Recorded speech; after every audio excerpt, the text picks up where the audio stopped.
बिस्मिल्लाहिर्रहमानिर्रहीम अस्सलाम वालेकुम। आप देख रहे हैं केपी एजुकेशन। रैप हुए हुए बैंगल्स और झुमके अवेलेबल हैं।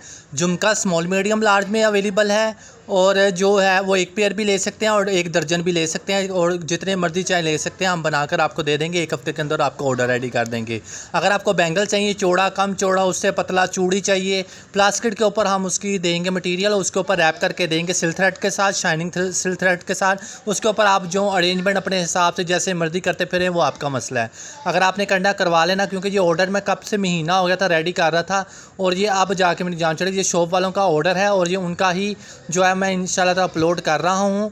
और ये उनका पार्सल है, पिक्चर खींचने की इजाज़त नहीं होती, क्योंकि वो भी जो है ना जो चीज़ देखते हैं इंडिया में या पाकिस्तान में उनकी पिक्चर भेजते हैं, फिर उसके मुताबिक वो कहते हैं यही बनाना है। सबूत के तौर पे पिक्चर भी सेव होती है, वीडियो भी सेव होती है, फिर मुझे उसी तरह ही काम करना पड़ता है और फिर मैं बना देता हूँ। ठीक है, मैं दोबारा बता रहा हूँ, पिक्चर वीडियो अपलोड है। जिसको कुछ भी चाहिए रब्ता कर लेना, गौर से देख लें।